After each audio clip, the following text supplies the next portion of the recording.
You all may have heard of Nick Fuentes. If you haven't, let me give you some details about him. First, he is a 22-year-old white nationalist, and he is raging after the government has seized a significant amount of money from him and put him on the no-fly list. Now, some of you might be wondering who Nick Fuentes is, who this essentially child, okay, young person. So let me give you a quick overview of who he is. Now, Fuentes is a far-right nationalist. He hosts something called the America First Show and was an avid supporter of President Donald Trump. He actually got his start attending the 2017 Unite the Right rally in Charlottesville. So, you know, that place, that is where Heather Heyer was murdered by a right-wing nationalist. This is where also all these far right-wingers were carrying around tiki torches and saying that the Jews would not replace us. That is the same event where Donald Trump had referred to both sides, good people on both sides. Great. Or fine people on both sides, to be more clear. So from there, he became the leader of something called the Groyper movement, right? That is a group. It's a loosely knit group that attempts to normalize white nationalism within the Republican Party. So they're mad at the Republican Party for not being white nationalist enough, for not caring so much about white people, okay? And what they want to do is they basically are trying to rebrand the alt-right and to make that brand of white nationalist hatred more palatable to Republicans. Oh, they were very fine people. Yes. Okay. Now, aside from that, they also want to radicalize young college students and bring them towards down the alt-right pipeline. And so that is who this guy is. Now, the Groyper movement is described as white nationalist, homophobic, anti-Semitic, and anti-feminist. Okay? So, yeah. Now that you have the background for who this guy is, let's go to the freakout. Okay. Now, Fuentes had talked about how his bank account was raided by the FBI, by the government. Quote, I don't like to brag or anything, but if you knew how much money they took, do you know how much I fucking hate the government? Because I woke up in one of my checking accounts, which is lots and lots and lots and lots of money, had $0. Well, it's funny because you had money. Where is it? Where is it, man? Apparently you don't have lots and lots of money. Not anymore. He says, so when people accuse me of being a Fed, it's like, you have no idea what I've been put through. Sad. Oh, sad. I couldn't imagine. It's also because I'm not a Nazi. All right.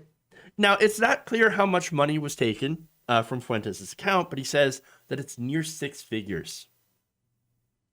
So where did he get this money? That's a good question. Well, no doubt his audience probably gives him support. I mean, there's a lot of incels, a lot of nasty people over on the right that give this guy money because he says white nationalist talking points.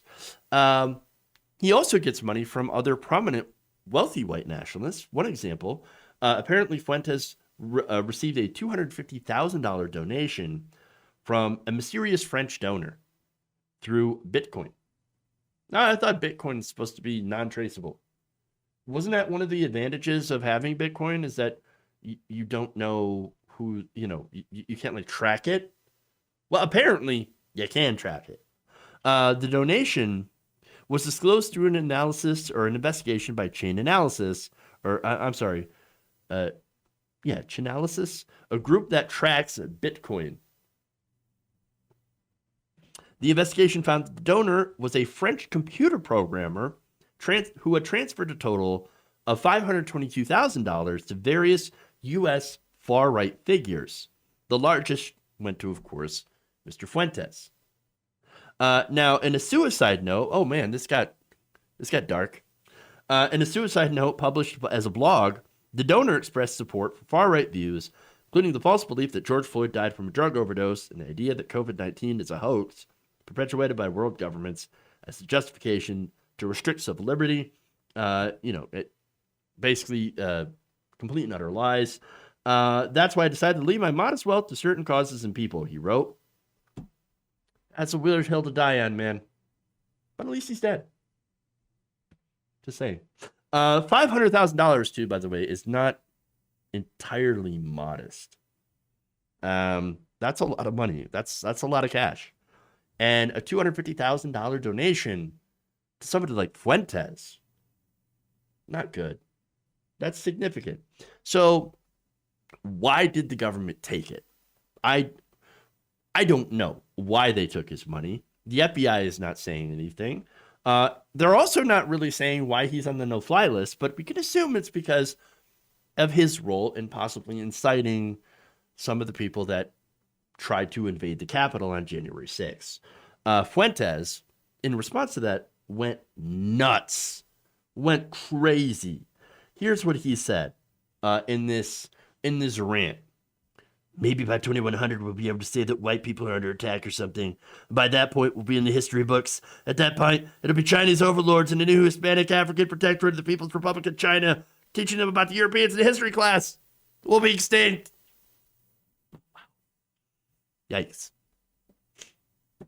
He then continued by saying, and this is where incitement comes into play, and he regularly does this on his show. People got to start doing something about this. We're all gonna die. We're all gonna die anyway at some point, but we're all gonna be killed. We're gonna be killed. We're all gonna die and hopefully go to heaven. But we'll all be killed. I mean, they'll expedite the death process. We will not be dying of old age. We will be dying of a black person bonking you in the head with some foreign object. You'll be dying of, I don't know, some COVID vaccination squad shooting a tranquilizer dart in your throat. Wow! All of that is certainly something. That is some stuff. Whew. Just, wow. Yes. It is the white. It's the replacement theory stuff. Okay. That's what that is.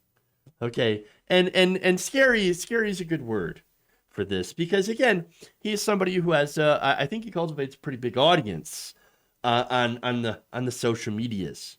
And here he is putting out an obvious dangerous call to action. This is the stuff that incites people into violence. And by the way, now with this happening, he's allowed to basically turn himself into a martyr. And that's a problem. Again, somebody who has reach, somebody who has a very dangerous ideas and conspiracy theories. And what he's talking about is white replacement, which is at the core of white nationalist rhetoric and is been used by people to justify violence against people who are immigrants, essentially, to this country, people who are not, white. And look, I have no doubt, as I mentioned before, his rhetoric incites people to violence. And one person, for example, who is a self-described Groyper named Christian Sikor, has already been arrested and has been indicted for obstructing an official proceeding, assaulting, resisting, and impeding officers, civil disorder, among other charges, for his role in invading the Capitol on January 6th. Which, by the way, Fuentes was there, and he was out. He says he was outside and not inside the building. And still, so this is dangerous. This guy is absolutely unhinged. The big lesson I think that you can take from this, at least that I can take from this, you could take other things from him, the fact that this guy is insane, or the greed is helping him, or anything like that.